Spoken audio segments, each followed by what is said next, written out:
coming to you live on the YouTube after a Packers dominant 35-25 win over the Pittsburgh Steelers, in which Jordan Love puts the kibosh on Aaron Rodgers getting a win versus all 32 teams in the NFL. But much more of that and more as we dive into this game. And joining me to talk about this Sunday Night Football W is my lovely co-host Jordan Trusky. Jordan, how are you doing, buddy? I'm doing well. I'm doing very well. I'm here to announce something. What are you here to announce? Go ahead. The Packers officially won the Aaron Rodgers trade. Is that officially official? I think it's officially official. Well, I'm glad that we have the person to say so on the matter here on Talk of the Tundra. Thank you. Very, very, very For happy. shall it has been spoken, and spoken has it shall. That's right. 35-25 in a game that was first half was a little tenuous, I'll say that. First half was definitely tenuous.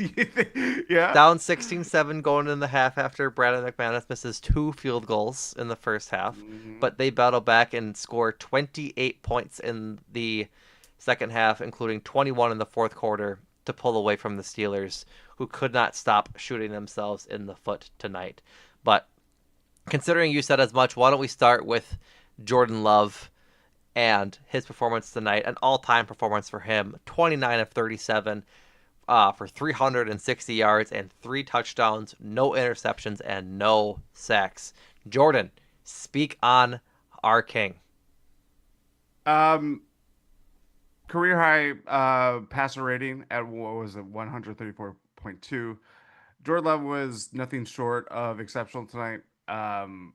It feels like a game like this has been brewing. I think we talked about it the last couple of weeks.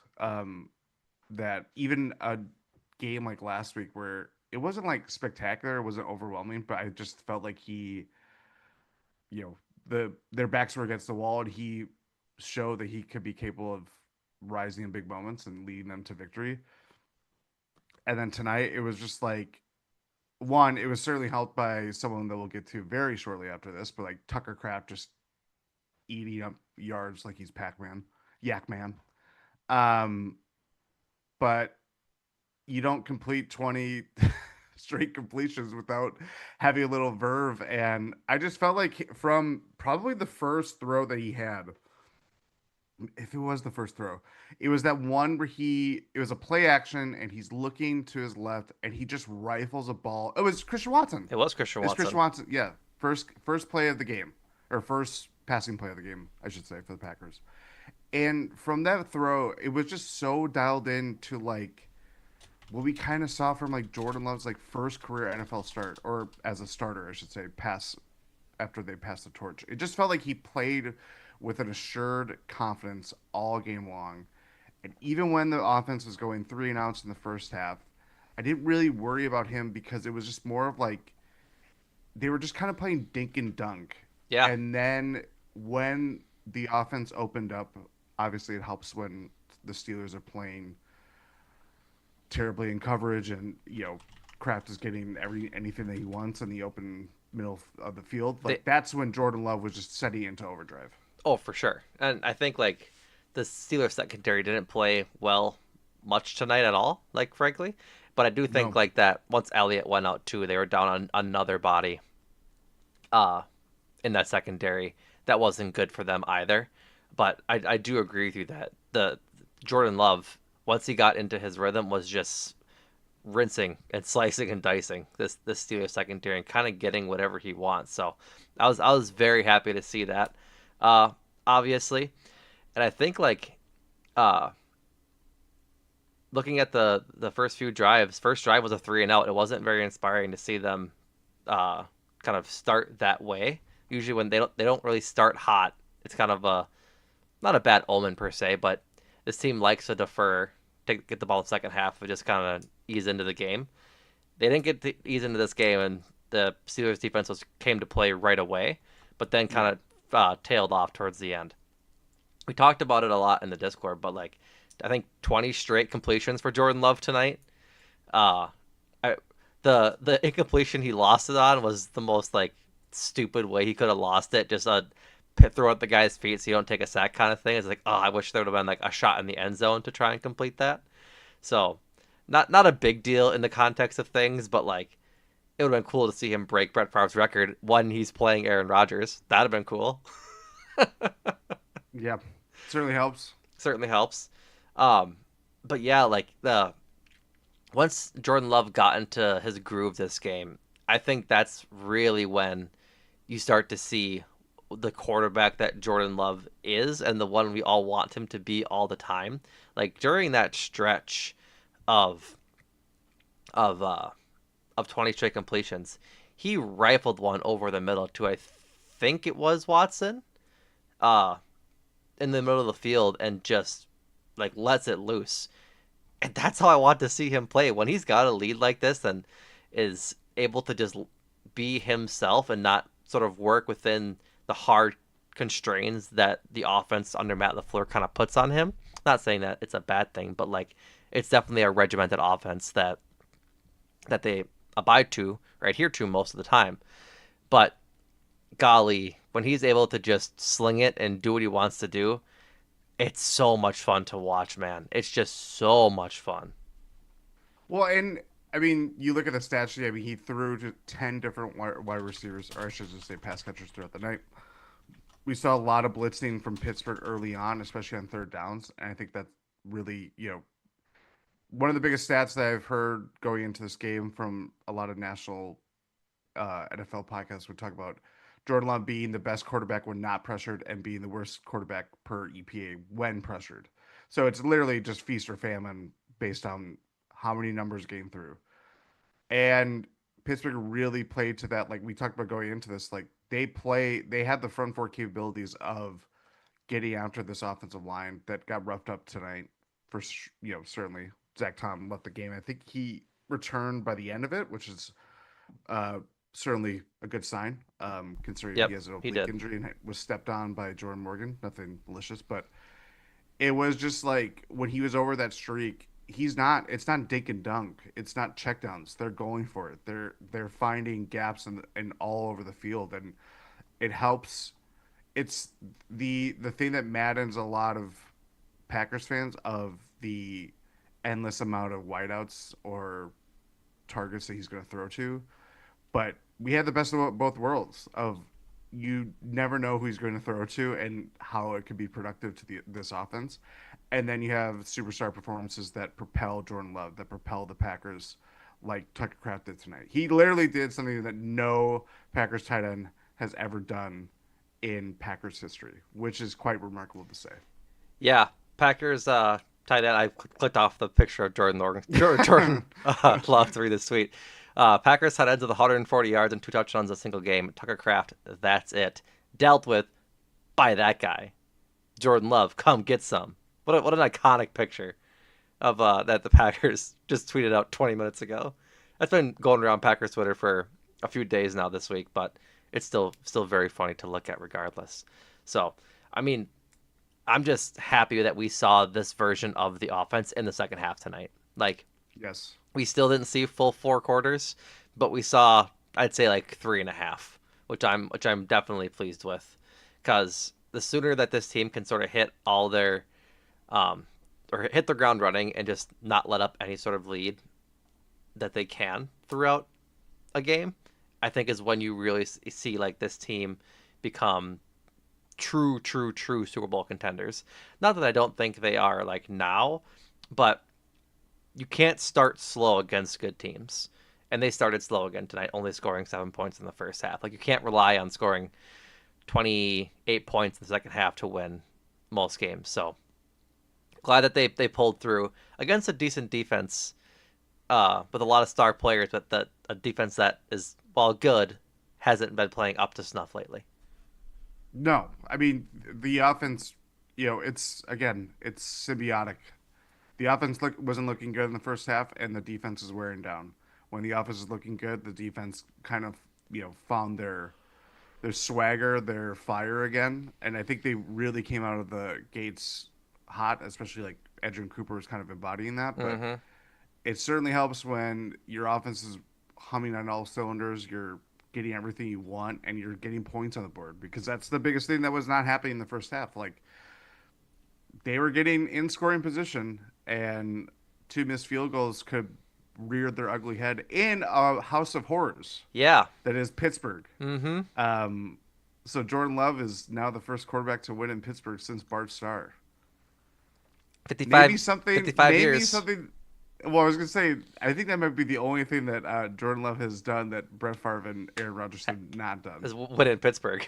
Yeah, so there's that. There's that. So, no, just a banner game for Jordan Love. Like I said to start the podcast, to prevent Aaron Rodgers from beating all 32 teams in the NFL, something that has only been done by I think 4 other players in the NFL.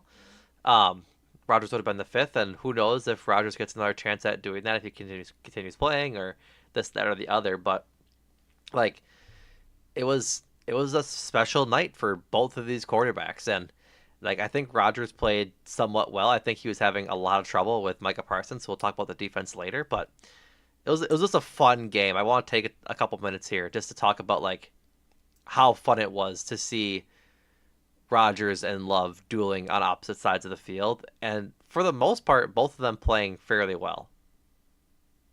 I would agree. I mean, I was gonna make a joke in our GSPN Discord. Please join our GSPN Discord if you haven't already.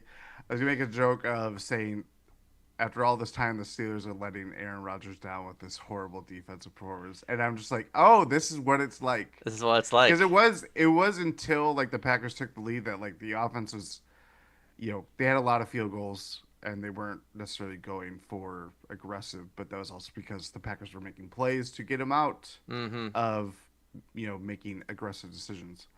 But yeah, I mean, old man Rodgers for 2.5 quarters was kind of steering the ship in the right direction, and then Micah Parsons lined up over center, and it was just like game over. Yeah, that the It was remarkable. the broadcast really hounded on that. That anytime they were in third and long, Micah Parsons would line up over center, and Rodgers would just have to get it out fast because he didn't want to deal with the pressure up the middle.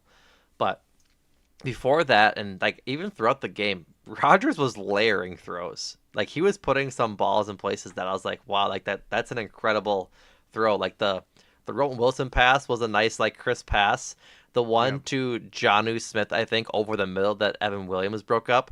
That's a really nice throw. Yeah. Like he was really throwing the ball quite well, and it was just fun to watch. Like I'm super happy and super like giddy that they both played well and the Packers won because like the Packers won. If he plays that well and they lose, I'm probably not as happy and probably a bit of a sourpuss about it. But he had some throws tonight, and like we just had, I wouldn't say it was like vintage Rodgers. Like I mean, even what the first big throw to Roman Wilson, that was vintage Rodgers, rolling out and Yeah. tossing it up for a prayer, and it works out. It was just overall, Jordan. It was just a fun game, just a fun game. Yeah.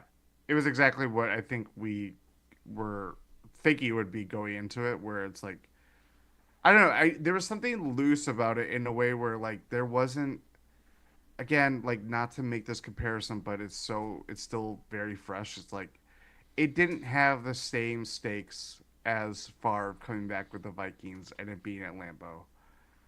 So I would say it was a little bit more loose. Like it did feel like I again I probably my tune would have changed if things had progressed coming out of halftime the way it looked like it was going.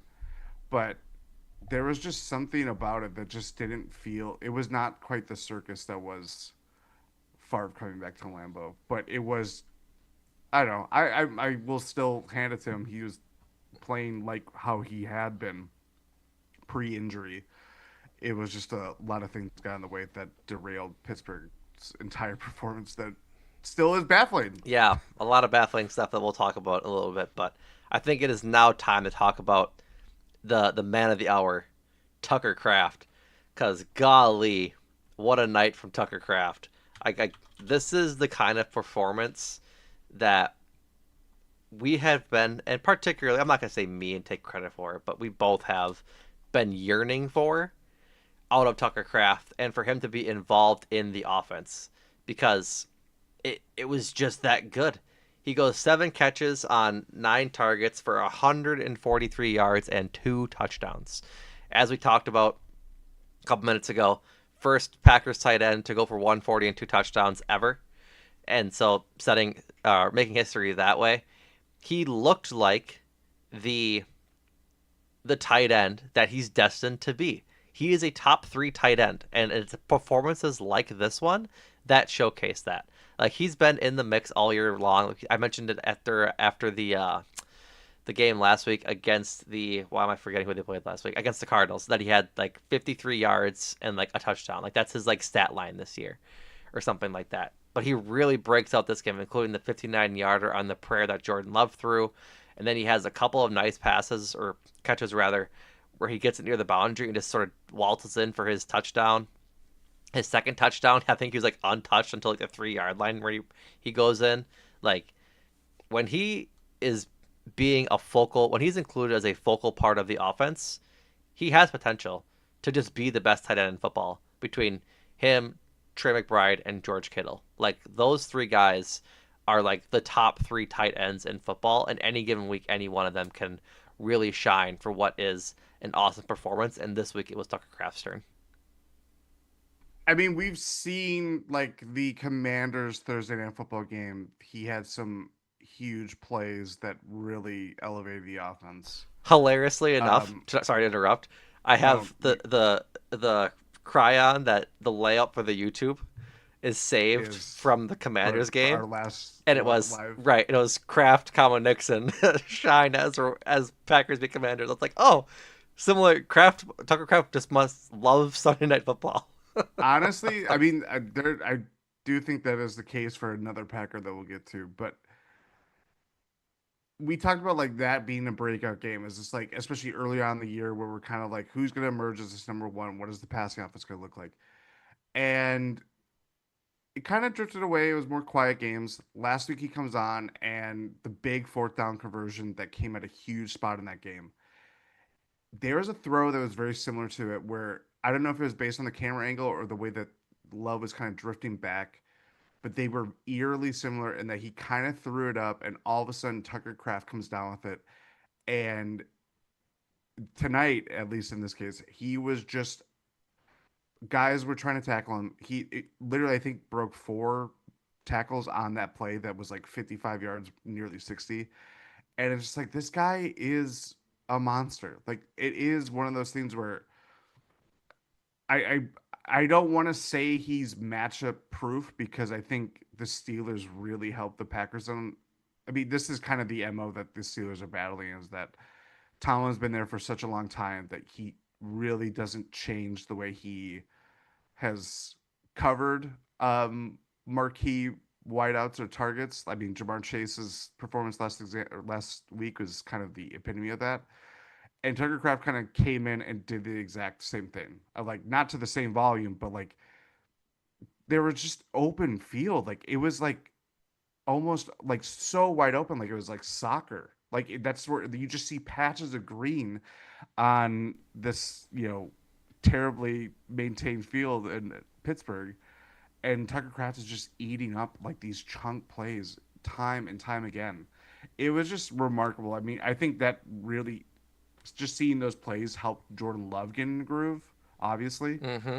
But yeah, I mean, he's up there. Like, it's not to the level of a Gronk, Kelsey, or whatever, but it's still year 3. This guy is just like, it's so funny because now we're getting It, deeper into our podcast, where like we can refer back to like, who's it going to be between him and Luke Musgrave. right. The fact that that was a conversation even going into last year Yeah. is astounding. Yeah. It is like, Tucker Kraft is, it's not that he's the number one tight end.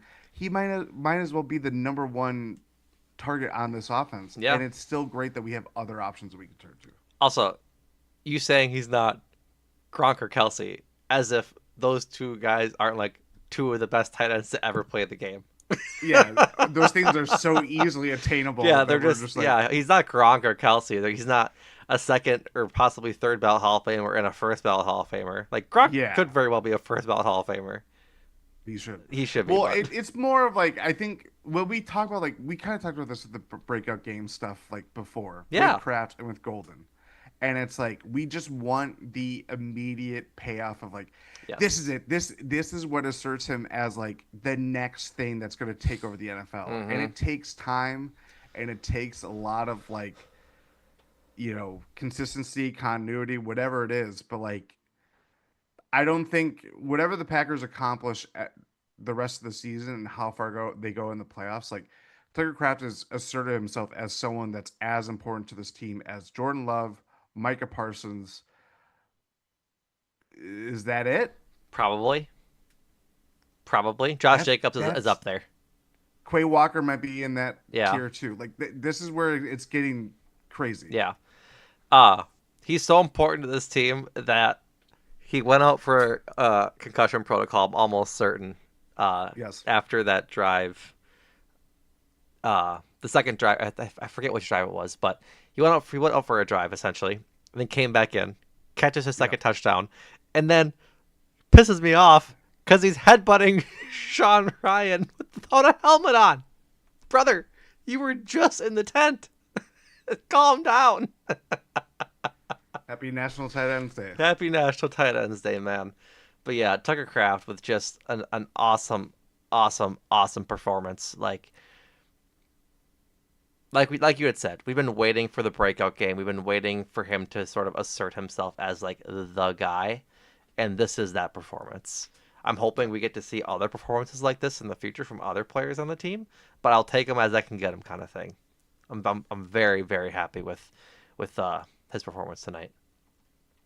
Um, I kind of want to keep talking about the offense because it just went so well, but like the defense was so good too. So like if you're looking for defense talk, it is coming. I promise. We'll talk all about them. Um, but I think up next is Christian Watson. Comes back after in his first game after 10 months away from a torn ACL at the end of the year last year.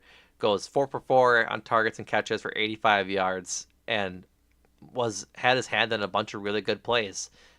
Catch downfield on a big throw, first catch of the game, like we had said, as like a little swing pass toward the boundary, and then I forget his other two catches, but they were Kind of deep ball that set him up into yeah, goal to go, like that kind of like just air it out. yep. And then but then was also involved in the blocking game a bunch, like he's known to do. He blocked for Tucker Kraft on his first touchdown reception, and so just really good to have him back and to like again be involved in the offense when he comes back. And like that was my biggest thing is like if you're gonna bring Christian Watson back, get him involved doing the things that he does best, which is getting down the field and catching deep balls and blocking. And so very very good to see him back and actually have a pretty good impact on the team. This is from uh, Matt LaFleur post game on Christian Watson. Quote, just to get him back in the fold, it's just his ability to do so many different things. He's such an intelligent football player and obviously a specimen. It was great to see him get back out there. Yeah, I mean the first play going to Christian Watson was a good nod from Lafleur that it was coming. The fact that he's on the field is 10 months out from injury his ACL in the first place and going through that, getting rewarded with a contract extension, and just you know he's always been lingering in the background. Like we were kind of like not trying to pump the brakes, but like you just never know what a player's gonna look like coming back from injury. And someone that's dealt with a lot of lower leg issues over his entire NFL career. But really, I mean, he had more yards per catch than Tucker Kraft tonight, which is kind of remarkable. I mean, that just kind of speaks to being the um, kind of targets that he's generating, the average depth of target, and all that stuff that Love is giving him. But I just felt like the blocking was there, the speed was there, the just the dimension that we. I think that's the other thing to kind of marry it with the Tucker Kraft talk is like, is it a coincidence that Tucker Kraft is maybe seeing open fields because Christian Watson's going Yeah, downfield? We have because there hasn't been Jaden Reed for most of the season at this point. Matthew Golden, they're kind of still putting the training wheels on, as we'll Probably get two. We're getting there. We're Hold, getting there. hold. I know. We'll get our grievances out. But I think this is why it's like it's not that I feel like we're about to be on like volume 12 of trying to make this point about Christian Watson. It is not his fault that his career has gone so many different directions. But the Packers have have clung to this belief that when he's on the field, he is a difference maker. It doesn't matter necessarily if he's making catches, if he's being thrown to. It just opens up this offense.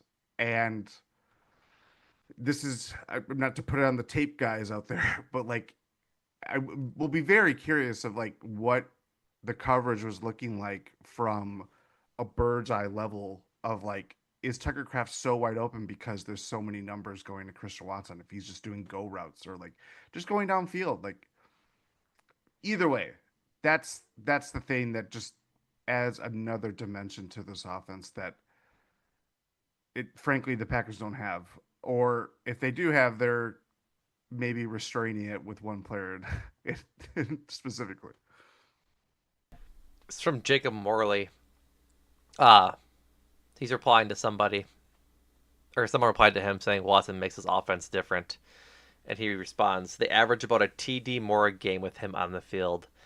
Uh, the score is about a TD more than their season average with him on the field. Like, he just adds a different dynamic to this offense when he's on the field. And to your point, like, is the field more open because Christian Watson is stretching it? It very well could be. But I also just think that he just is. You have to watch for him in so many different areas of the field. Like, he does stuff on the backfield, not to my pleasure, but he does. But he's also down the field blocking. He's running a go route and you pass underneath him, and the guy gets open and with the ball and is running, Christian Watson's still blocking down the field and gets all that yak for the guy who caught the ball. Like he just adds such a good thing to the offense because of everything he does well. And I know there's been some talk just about the extension they gave him like way back at the beginning of the year, just like in not recently, but just there was talk. It being what is essentially a fifth year option for Christian Watson, I think is good. But like I'd imagine that also has a big lift off of his shoulders for the rest of this year, right? Like he doesn't have to worry about actually performing and getting his targets when he knows he has another year left in Green Bay, no matter what. Yeah, it's security. It's security for this offense that they might not have going into next offseason. Yeah, I mean, there's just Yeah, it's a lot of the multi-year roster building that we're not going to pay attention to the moment, but like that's always lurking in the background. Like this, it's the agony of trying to maintain a thing over time. of course, of course. So, um, couple more things on the offense before we shift to the defense. Um, run game was okay tonight. Emmanuel Yep. Wilson kind of took the game by storm. 11 carries, 61 yards. Josh Jacobs 13 carries, 33 yards, and that touchdown in the fourth quarter. I think it was the fourth quarter. Um, but couldn't get a lot going in the first half, like at all. And it was getting a bit like maddening, pulling my hair out at what they weren't doing in the run game. But you just have those weeks sometimes, I guess, that hopefully it doesn't become a pattern. Anything from you on the run game? I mean, I think Jacobs is certainly going through it. I mean, this is someone that He's still hurt. Like he he's still still has hurt. this Like calf injury. I'm not. I think that's a big caveat. Ugh, that was awful. But yeah, I mean, Emmanuel Wilson was the leading rusher with 11 carries, 61 yards, as you Mm-hmm. mentioned, long of 15. I do think like when he started popping, that's when the offense you just needed to kind of have like a change up that the Packers weren't having in the first half. Um, and I thought again that was a huge bounce back game for him. That like after last week where they put him in big situations and it didn't pay off, like he really kind of gave this Packers team a huge lift that I don't think a lot of us saw coming after last week. No, God no, God no. So, um, other receivers doing things tonight. This is where we're going to air a tiny bit of a grievance. Romeo Dobbs, 3 catches for 44 yards. Malik Heath, 3 catches for 29 yards. Emmanuel Wilson, 3 catches for 26 yards. Josh Jacobs, 3 catches for 12 yards. Congratulations to Savion Williams, who got his first NFL touchdown Congrats. with 1 catch for 8 yards. I Save am on go. foods. What was that? Save on foods. Save on Foods. Sure, you lost me. It's a Say. brand. Oh yeah, yeah. Okay, yep. Uh I'm going in order of yards. If you haven't noticed, Yeah, you're going all the way down to the yeah, bottom. 1 catch for Luke Musgrave for 5 yards. Mm-hmm. 1 catch for John Fitzpatrick for 4 yards. Hmm. Three National catches. tight ends day. 3 catches on three targets for 4 yards for first round pick Matthew Golden. I said it in the Discord. If you haven't joined the Discord, gspn.info. It's in the about section. There's a link there that you can go check out and join. My biggest gripe with this offense right now, and I said it in the Discord as I just said 10 seconds ago. It's insane to me that the Packers drafted Matthew Golden in the first round and subsequently didn't make him a focal part of the offense. And I know that the nature of this offense spreads it around, and that's sort of the beauty of it, right? But it's frankly crazy to me. It was like they said, "Here, goddamn, quit bitching." Like, fine, we'll draft the receiver, and then just like didn't want to actually incorporate Matthew Golden into the offense.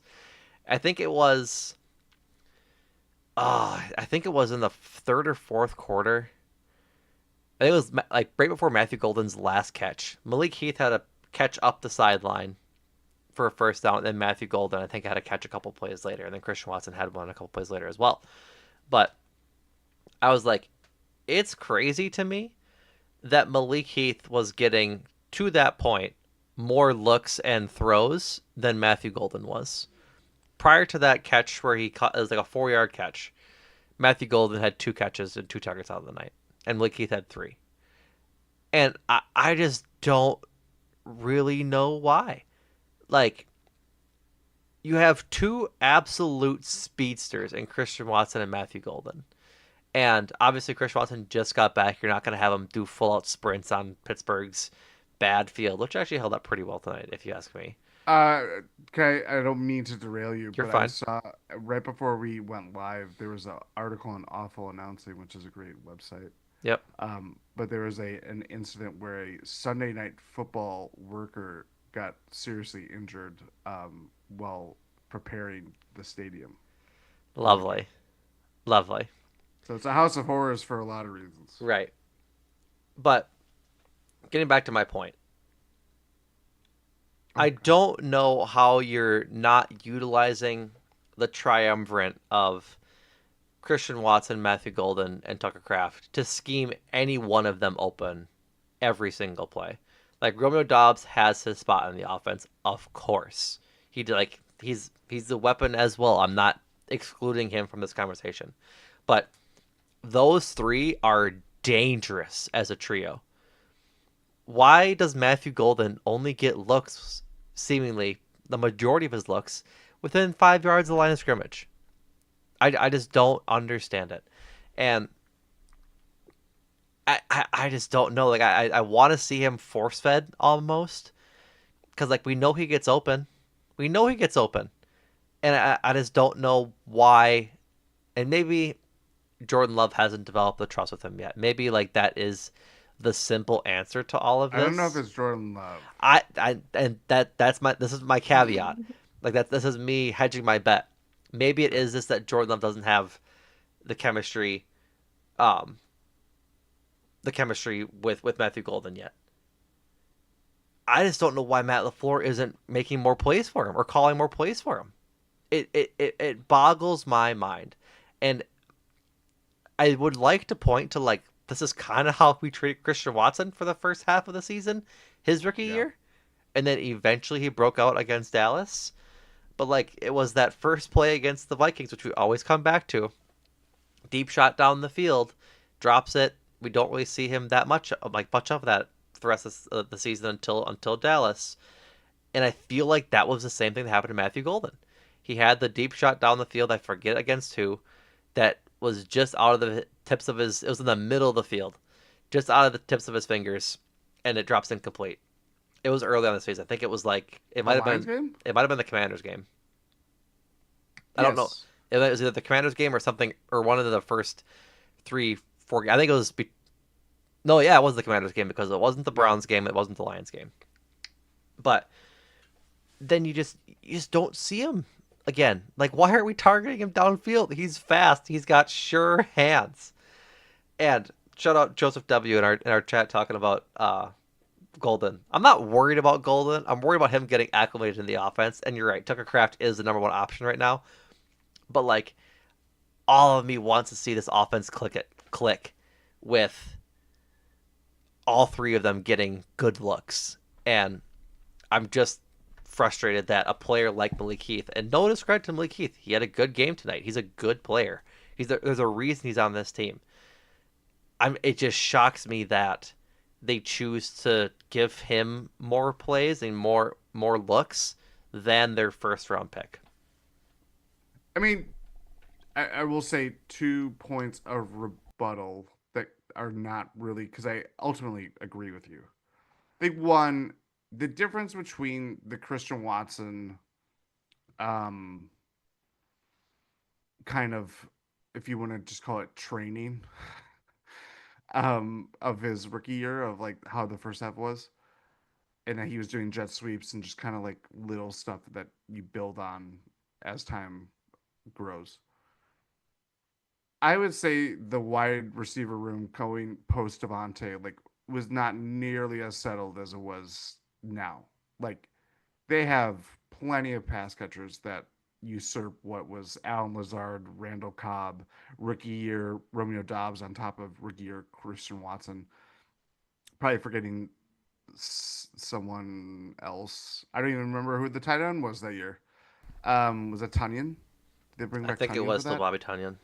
Oh God, this. Let's not talk about that year. Um, so that to me is like a thing that I think Lafleur is. I mean, it's clear in my mind that Lafleur is very. If he did that with a crew of pass catchers like that, like he's gonna do that with a crew of pass catchers where there is more built-in chemistry and continuity than there was at that time at any point. The other thing too is that like it's not. I don't think it's a golden thing. I think it's a play calling thing that like Right. we saw how many was it 4 3 and outs in the first half of the Packers. Something like that. There's a lot of They them. were they didn't complete their first third down until Tucker Kraft just exploded for that huge yak play, one of his many yak plays. It just felt like he doesn't want to tilt this into Jordan Love, what it was with Rodgers. I mean that was more so a McCarthy thing of like the kind of pass like balance. He is still a very run first mentality type of guy that controls the clock. It's And crazy. It's crazy. I know, but now it's like we have more evidence that the offense is, especially it's not an indictment of Jacobs. It's more of like this guy is hurt. You know what I mean? Like your run game is not as good as it was last year. That is plain and simple. It's Like not as good as Josh, it was 3 weeks ago. yeah, like I mean, even on their best night this year, Right. it's still they had many more performances last year that eclipsed it because to this point, Jordan Love was hurt. So you had to lean into it. So when you lean into it because your quarterback is hurt, why aren't you doing it the same way? Like that is where like my frustrations I finally have articulated it to the point of like Love is that guy. Like Yeah, he's that dude.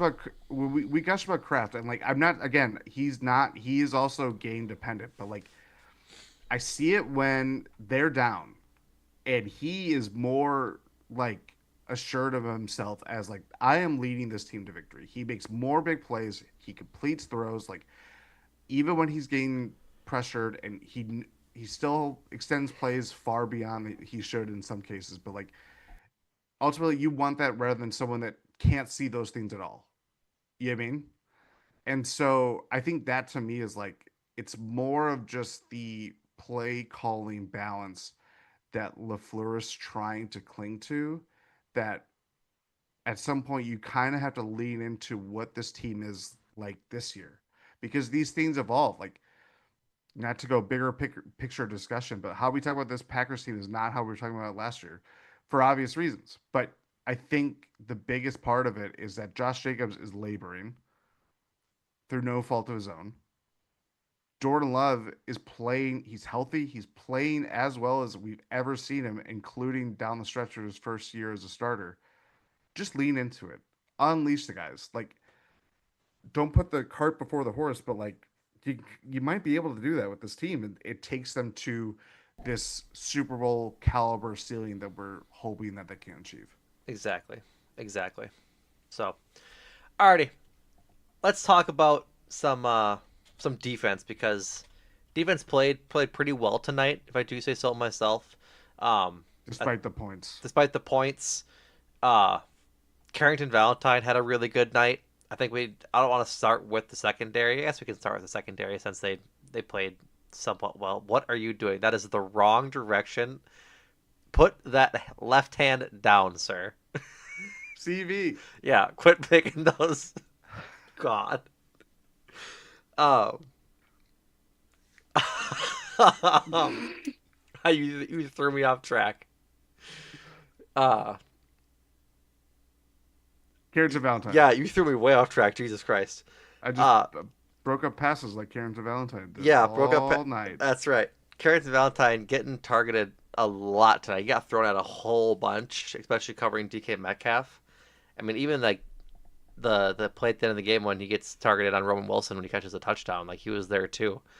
Huge credit to him.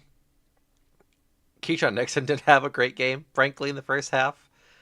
It was vomit inducing. Just it was the Jim Carrey Dumb and Dumber gif of him just like throwing up. It was just like, what is going on? Yeah, it wasn't good. It wasn't Woof, good. Woof But City. besides that, like I said, Carrington Valentine played very well, stepped up to the task. Um, Correct me if I'm wrong. I didn't see Nate Hobbs tonight. I was just even checking the box score. Not that that means anything, but Nate Hobbs did not appear on the box score. So for all the talk of Jeff Halfley and Matt LaFleur saying Nate Hobbs will bounce back and play his best game of the year or something along those lines, they didn't even really give him the opportunities to prove that he could do that. So yeah, that was pretty pretty crazy. Yeah, he was active. I'm trying to quickly find. Usually, Rob Domboski does snap counts quickly after the That might game, not come till tomorrow morning. but yeah, it might not come till tomorrow morning, especially with PFF and everything. But usually, he has like a rough count, but I'm not seeing it on his Twitter feed as of yet, so probably not going to come through. But yeah, curious to see if he actually like had a decent chunk of playing time tonight. But I mean, good for Carrington Valentine bouncing back after seeing his snaps dwindle until tonight when he was really a focal point of the defense. He played well. He had that DK Metcalf had a OPI in the first half where he shoves Carrington Valentine off him for a bubble screen, and then Carrington Valentine puts his foot in the ground, goes up, and then tackles DK Metcalf for a loss.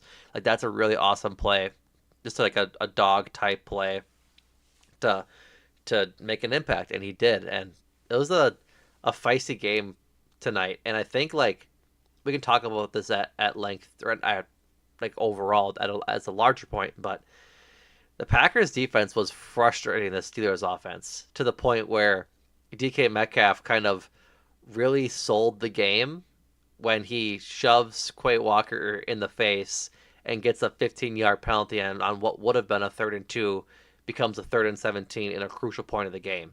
So credit to the Packers defense special teams for not retaliating when stuff was going on like that, but the Steelers were not happy tonight, and they let their emotions get to them a lot, and it cost them a big time in penalties.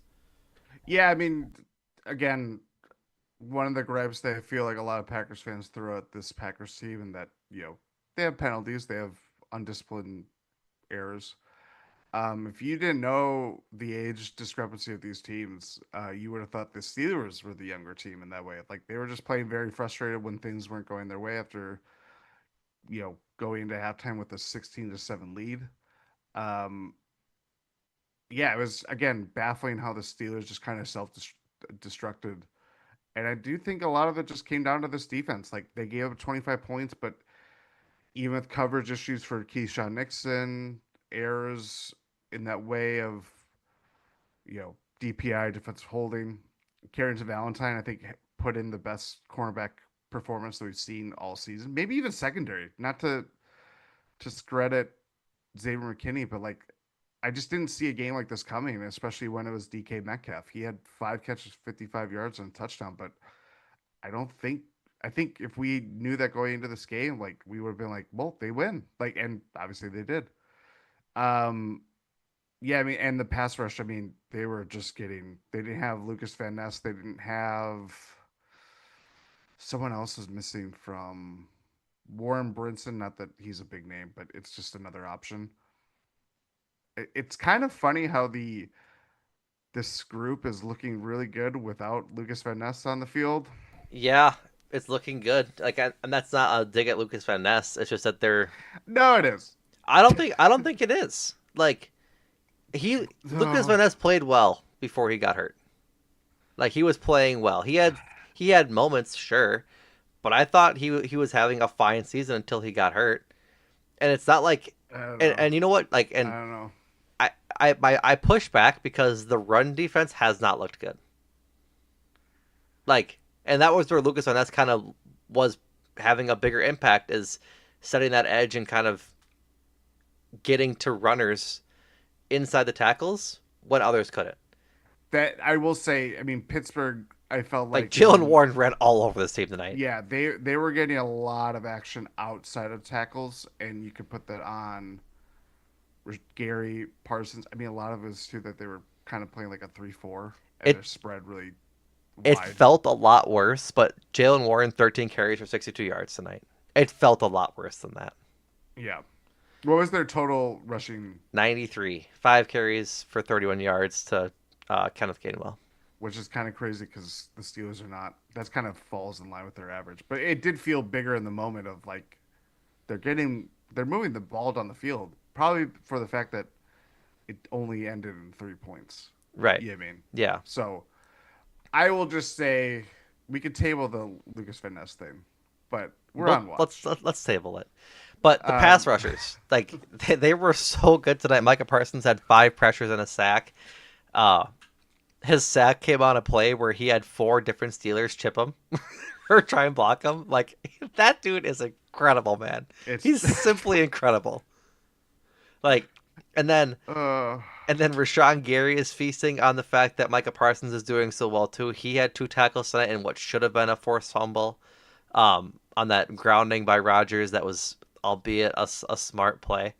Um, Wes Hod tweeted after the game a few minutes ago that he said, "quote A lot of respect between Micah Parsons and Aaron Rodgers, whom told the Packers pass rusher to buy his house after the game." Rodgers, you used to live in Hunter's Glen, man. Like that house can't be that bad for the market. Just drop the price a little bit. It's in the middle of nowhere, Swamico. I'm I used to gonna live near it. It's not that nice of a house. I'm gonna tell you I'm gonna just say it. I mean we're all thinking it based on his play and watching him talk for nearly 20 years. I'm going to say Aaron Rodgers is probably a negotiator that no one wants to talk to anymore. No, I see what you're saying, but yeah, he used to live in Swamico, man. Like he was nowhere near anything. When Harbor Lights Bar is the closest thing near you, as a quarterback in the NFL, like I get your, you No other just Packers podcast is talking about this. no. I assure you, I we assure need you. more of this. Listen, man, it's just where he used to be. Come on, chat. Tell us if you want more Green Bay real estate. No, Swamico real estate Sorry, Swamico. behind Barkhausen Nature Preserve. Come on.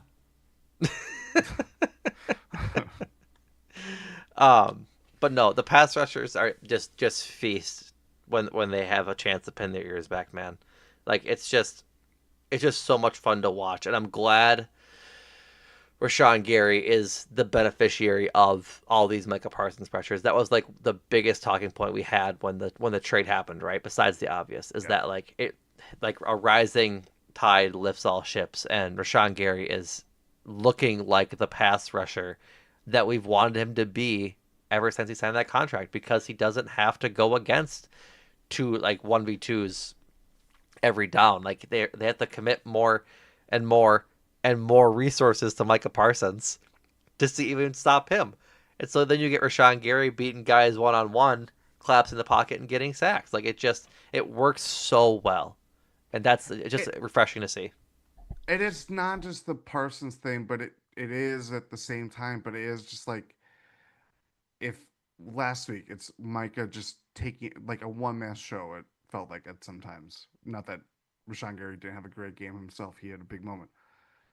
It's Quay Walker. This is where like the pass rush, like we have, man, it's Darius Smith or like Preston Smith. Like it was probably the first LaFleur season of having two edge rushers that were bending pockets.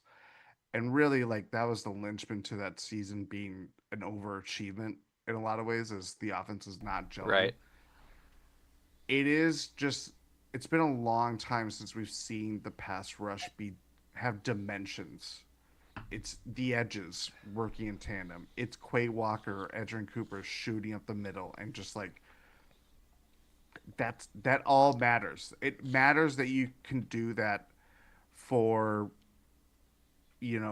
85% of plays to 90% of plays versus what was maybe even in the Joe Barry era. Like it's we knew how they were gonna go. Like not to bring up old defensive coordinators, but like a Mike Penn or a Joe Barry or whatever, um, they would have killed to have the level Oh, of they would have talent on the murdered. front four. Murdered. In cold blood. Murdered. You kidding me?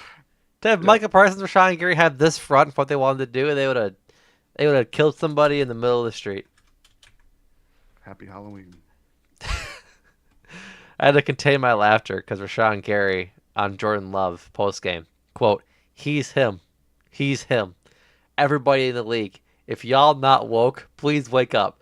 Get the crust out of your eyes because he is him and 10 is coming. Period." God, what a what a God, quote. what a hype man. Edgerrin Cooper played well tonight. Big tackle in the middle of the game. I forget when that was, but I know they called his name a couple of times. Almost had the interception on Jalen Ward on the outside near the boundary. That would have been a big play. But just it's a great game by the defense overall. 25 points.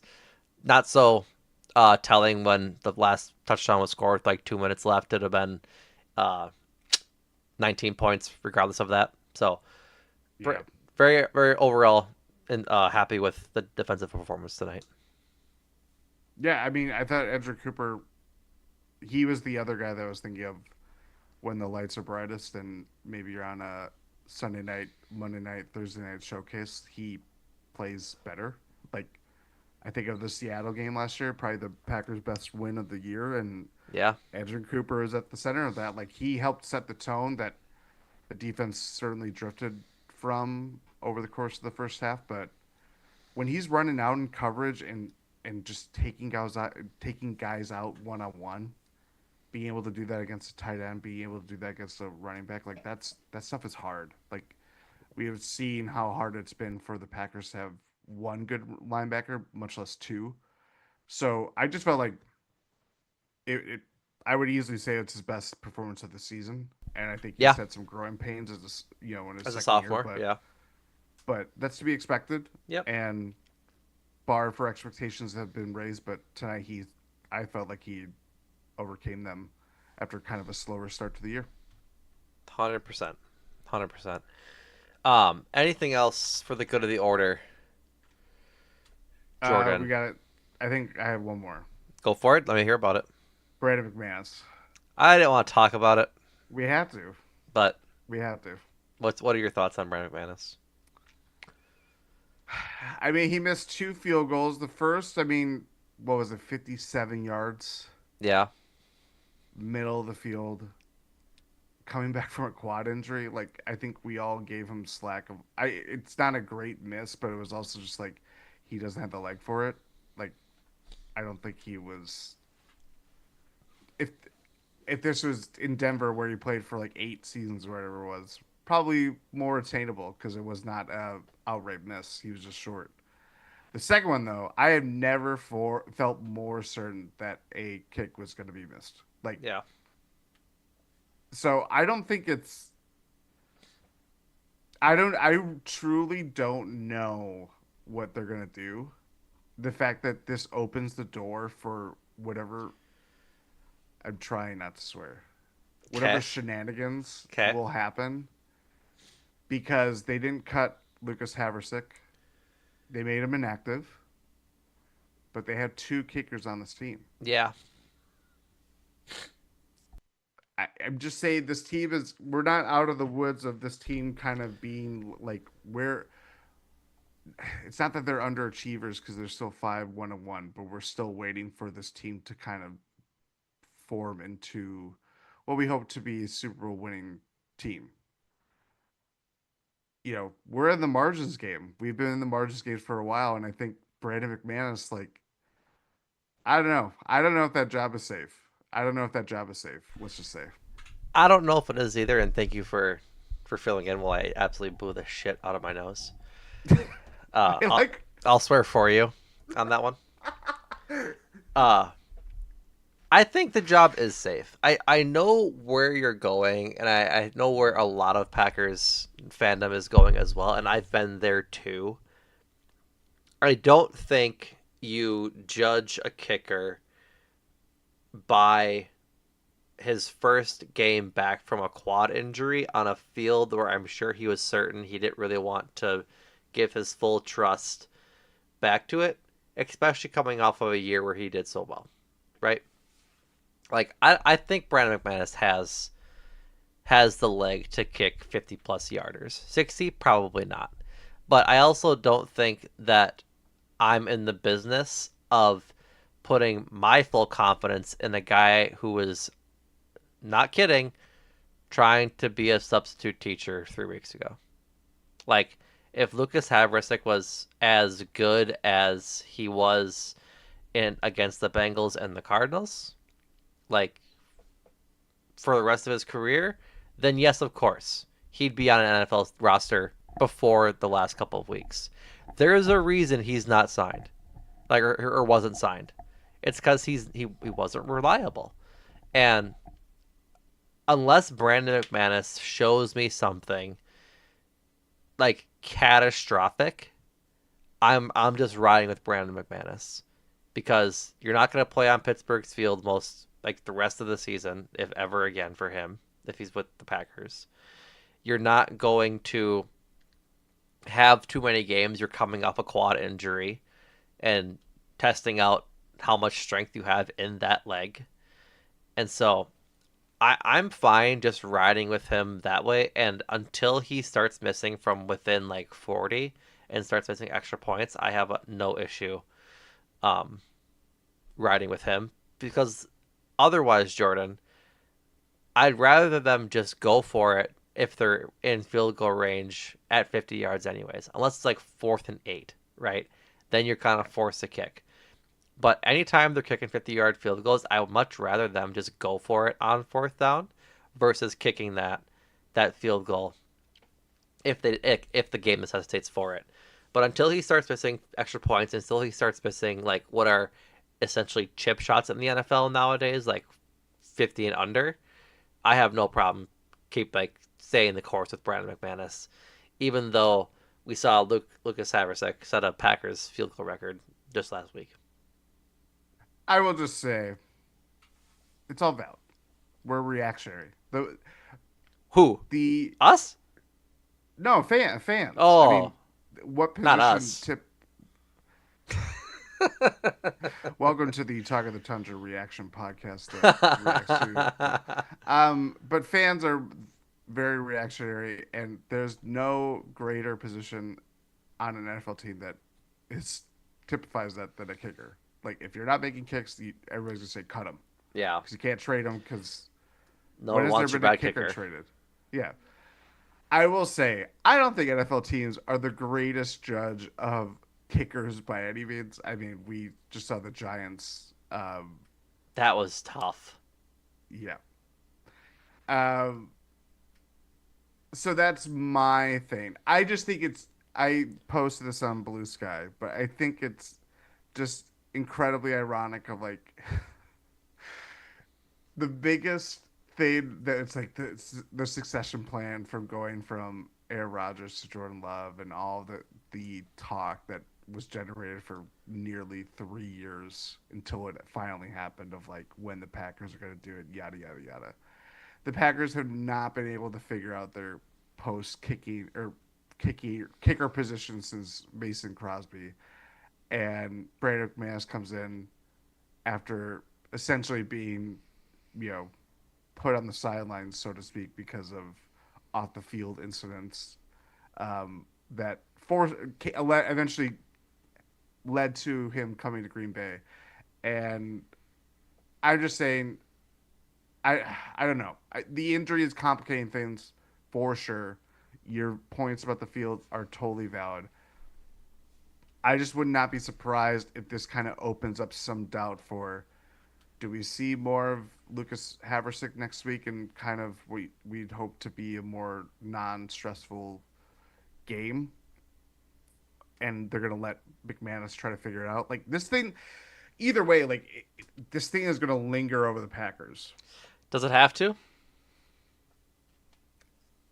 I mean, that is my question because they could just not let it linger.